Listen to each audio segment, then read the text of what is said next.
Taste the Daily. Villupuram மாவட்டம் திருக்கனூர் பகுதியில் பள்ளி மாணவர்கள் ஆபத்தான முறையில் பேருந்தில் தொங்கியவாறு பயணம் செய்தது மக்களிடையே அச்சத்தை ஏற்படுத்தியுள்ளது. பனையபுரத்திலிருந்து திருக்கனூர் செல்லும் அரசு பேருந்தில் அரசு பள்ளி மாணவர்கள் பேருந்து படிக்கட்டுகள் மற்றும் ஜன்னல் கம்பிகளை பிடித்துக்கொண்டு தொங்கியவாறு பயணம் செய்தனர். இந்த பகுதியில் போதிய அரசு பேருந்துகள் இயக்கப்படுவதில்லை என்றும் இதனால் பள்ளி மாணவர்கள் இவ்வாறு பயணம் செய்வதாகவும் பெற்றோர்கள் குற்றம் சாட்டியுள்ளனர். திறனற்ற திமுக அரசு போதிய பேருந்துகளை இயக்காததால் இதுபோன்ற அவலங்கள் நடைபெறுவதாக பொதுமக்கள் குற்றம் சாட்டியுள்ளனர். திருப்பத்தூர் மாவட்டம் ஆம்பூர் அருகே ஸ்கிரப் டைபஸ் காய்ச்சலால் பாதிக்கப்பட்ட முதியவர் வேலூர் அரசு மருத்துவமனையில் அனுமதிக்கப்பட்டுள்ளார். பெரியாங்குப்பம் கசத்தோப்பு பகுதியைச் சேர்ந்த சுப்பிரமணி என்பவர் பூச்சிகள் மூலம் பரவக்கூடிய ஸ்கிரப் டைபஸ் காய்ச்சலால் பாதிக்கப்பட்டுள்ளார். இதுகுறித்து தகவல் அறிந்து அப்பகுதியில் மருந்து தெளிக்கச் சென்ற சுகாதாரத்துறையினரிடம் மக்கள் வாக்குவாதத்தில் ஈடுபட்டனர். திறனற்ற திமுக அரசின் சுகாதாரத்துறை முறையான முன்னெச்சரிக்கை நடவடிக்கைகளை எடுக்காததே முதியவருக்கு ஸ்கிரப் டைபஸ் வந்ததற்கு காரணம் என பொதுமக்கள் குற்றம் சாட்டுகின்றனர். விழுப்புரம் அரசு மருத்துவமனை மற்றும் முண்டியம்பாக்கம் அரசு மருத்துவக் கல்லூரி மருத்துவமனையில் போதிய அளவிலான மருத்துவம் கிடைக்காமல் நோயாளிகள் பல்வேறு இன்னல்களுக்கு ஆளாகியுள்ளனர். சாதாரண காய்ச்சலுக்கு கூட மருந்துகள் இல்லாமல் அரசு மருத்துவமனைகள் இயங்கி வருவதாக நோயாளிகள் குற்றம் சாட்டியுள்ளனர்.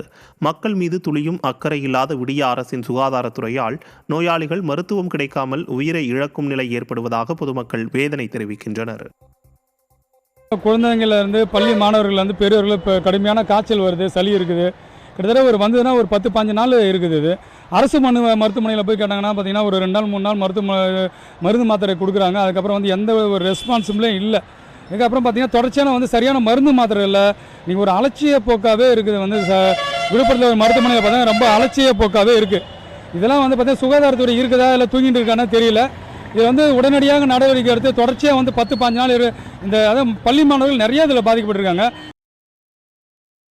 தென்காசி மாவட்ட ஆட்சியர் அலுவலக கட்டுமான பணிகள் 90% முடிவடைந்தும் அதிகாரிகளின் அலட்சியத்தால் சுற்றுச்சூழல் அனுமதி கிடைக்காமல் திறக்கப்படாமல் உள்ளது.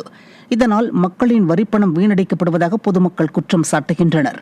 மேலும் அனுமதி பெற தவறிய அதிகாரிகள் மீது துறை ரீதியான நடவடிக்கை எடுக்க வேண்டுமென வலியுறுத்தும் பொதுமக்கள் நிர்வாகத்திறனற்ற திமுக அரசு தென்காசி மாவட்ட ஆட்சியர் அலுவலகத்தை உடனடியாக திறக்க வேண்டும் என்று கோரிக்கை விடுத்துள்ளனர்.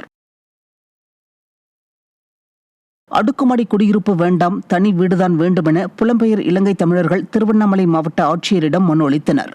திருவண்ணாமலை, அடி அண்ணாமலை மற்றும் அத்தியந்தல் கிராமத்தில் 2000 புலம்பெயர் இலங்கை தமிழர்கள் வசிக்கின்றனர். அவர்களுக்கு அடுக்குமாடி குடியிருப்பு கட்டுவதற்கான பணிகள் நடைபெற்று வருகிறது. இந்த நிலையில் தங்கள் குடும்பங்களில் குழந்தைகள், முதியவர்கள் அதிகம் இருப்பதாகவும் யாருக்கு மேல் வீடு யாருக்கு கீழ் வீடு என்ற பிரச்சனை வரும் என்றும் கூறும் மக்கள் தங்களுக்கு மற்ற இடங்களில் கட்டித் தருவது போல் தனித்தனி வீடாக கட்டித்தர வேண்டுமென விடிய அரசை வலியுறுத்தி மனு அளித்தனர். அடுக்குமாடி குடியிருப்பு எங்களுக்கு செட் ஆகாது, எங்களுக்கு அது வேணாம். எங்களுக்கு வீடு கட்டுற இடம் ஓகே, அதுல 2 முகாமுக்கும் தனித்தனியாவே நீங்க எங்களுக்கு கட்டி கொடுங்க. ஒரு குடும்பத்துக்கு ஒரு வீடா அதை நீங்க எங்களுக்கு தனி வீடு கீழ் வீடாவே கட்டி கொடுங்க. எங்களுக்கு அடுக்குமாடி குடியிருப்பு வேணாம். அதாவது அடியானாமலையும் அத்தியந்தல்லையும் எங்களுக்கு யாருக்குமே அது விருப்பம் இல்லை. வேலூர் அண்ணா கலையரங்கம் அருகே தள்ளுவண்டி கடைகளை அப்புறப்படுத்திய மாநகராட்சி அதிகாரிகளை கண்டித்து தள்ளுவண்டி கடை உரிமையாளர்கள் தர்ணா போராட்டத்தில் ஈடுபட்டனர். அண்ணா கலையரங்கம் அருகே கடந்த 25ஆம் தேதி நடைபெற்ற திமுக கூட்டத்தின் போது தள்ளுவண்டி கடைகளை மூட வேண்டுமென திமுகவினர் அராஜகத்தில் ஈடுபட்டனர். இதனால் இருதரப்புக்கும் இடையே வாக்குவாதம் ஏற்பட்டது. இந்நிலையில் திமுகவினரின் தூண்டுதலின் பேரில் கடந்த 30ஆம் தேதி இரவோடு இரவாக தள்ளுவண்டி கடைகளை மாநகராட்சி அதிகாரிகள் அப்புறப்படுத்தினர். இதனை கண்டித்து தள்ளுவண்டி கடை உரிமையாளர்கள் மற்றும் திமுகவின் கூட்டணி கட்சியினர் ஏராளமானோர் மாநகராட்சி அலுவலக ஆணையர் அறை முன்பு தர்ணா போராட்டத்தில் ஈடுபட்டனர். விடியா திமுகவினர் ஆளும் திமிரில் அராஜக போக்குடன் செயல்படுவதாக அவர்கள் குற்றம் சாட்டினர். திடீர்னு நீங்க ஏன் யாரை கேட்டு கடை போட்டீங்க, ஆஃப் பண்ணுங்க அப்படின்னு சொன்னதுனால தான் வாக்குவாதம் ஏற்பட்டது. சரி, அவங்க மேல தப்போ எங்க மேல தப்போ தெரியாது சார். அதனால சொல்லியிருக்கலாம் முன்னாடியே, நீங்க இதுக்கப்புறம் நாங்கள் மீட்டிங் வச்சா கடை போடாதீங்க சொல்லியிருந்தா நாங்கள் இதுக்கப்புறம் வர மீட்டிங்க்கு நாங்கள் கடை போட்டிருக்க மாட்டோம். அதை விட்டுட்டு திடீர்னு பார்த்தீங்கன்னா 2 நாள் அமைதியாக இருந்துட்டு எல்லா கடையை பார்த்தீங்கன்னா ஆக்கிரமிச்சுட்டாங்க. நாங்கள் அப்புறப்படுத்திட்டாங்க. நாங்கள் அந்த தொழில் நம்பி தான் சார் எங்கள் ஃபேமிலி இருக்குது. எங்களுக்கு வேறு வேலையும் தெரியாது. தென்காசி மாவட்டம் சங்கரன்கோவில், புளியங்குடி உள்ளிட்ட பகுதிகளிலிருந்து சுரண்டைக்கு செல்லும் சாலை மிகவும் பழுதடைந்துள்ளதால் வாகன ஓட்டிகள் அடிக்கடி விபத்தை சந்திக்கும் நிலை உள்ளது. சம்பந்தப்பட்ட அதிகாரிகளிடம் சாலையை சீரமைக்க பலமுறை கோரிக்கை விடுத்தும் நடவடிக்கை எடுக்கவில்லை என அந்த பகுதி மக்கள் குற்றம் சாட்டுகின்றனர். பள்ளி மாணவர்கள், கர்ப்பிணி பெண்கள் மற்றும் ஊனமுற்றோர் என பலரும் கடந்து செல்லும் சாலையை திறனற்ற திமுக அரசு அதிகாரிகள் உடனடியாக சரி செய்ய வேண்டுமென பொதுமக்கள் மீண்டும் கோரிக்கை விடுத்துள்ளனர். பலமுறை விபத்துகள் ஏற்பட்டுள்ளது. பள்ளி மாணவ மாணவியர்கள், முதியவர்கள், கர்ப்பிணி பெண்கள், வயதானவர்கள் சுரண்டை மருத்துவமனை செல்வதற்காக இந்த சாலையை தான் அதிகம் பயன்படுத்துகிறார்கள். அப்படி இருந்தும் இந்த சாலையை இதுவரை சரியாக கவனிக்கவில்லை. மிகவும் மோசமான நிலையில் உள்ளதால் அடிக்கடி விபத்துகள் ஏற்படுகிறது. இரவு நேரங்களில் வாகனங்கள் ஓட்டுவதற்கு மிகவும் அச்சுறுத்தலாக உள்ளது. ஆகவே சம்பந்தப்பட்ட அதிகாரிகள் இந்த கோரிக்கையை கவனத்தில் கொண்டு அந்த சாலையை சரி செய்து மக்களுக்கு உதவுமாறு தாழ்மையுடன் கேட்டுக்கொள்கிறோம்.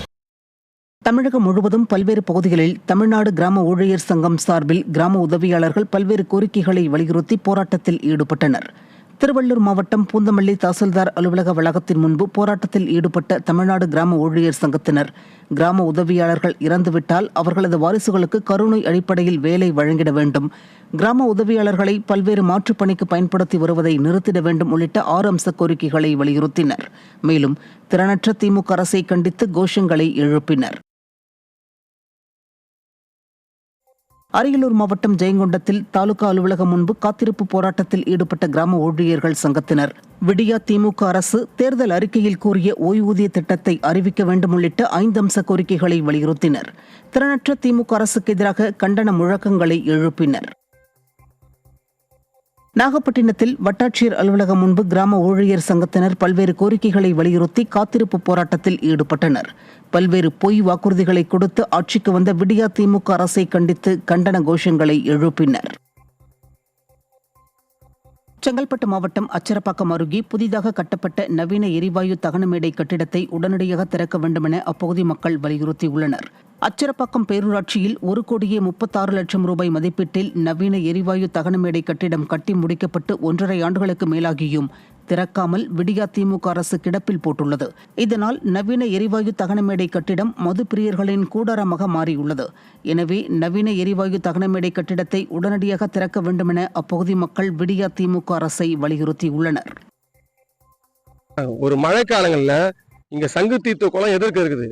இங்க மழை நாள்ல வெனத்தை எரிக்க கூட எங்களால முடியல. எரிக்க முடியாதால் தான் மின்மாயம் வேணும்னு நாங்க கேட்டு வாங்குறோம். ஆனா இந்த விடியா அரசு இந்த மின்மாயம் கட்டி 1.5 ஆண்டு ஆகுது. இதை எப்ப திறப்பாங்கன்னு நாங்க எப்படியோ நாங்க அதுக்காக வழிகுட்டி எப்படியோ சொல்லி பாக்குறோம். இது வரைக்கும் அந்த பேரூராட்சி நிர்வாகம் இந்த அதிகாரின்னு ஒருத்தர் இருக்கிறாரா என்னன்னே எங்களுக்கு தெரியல.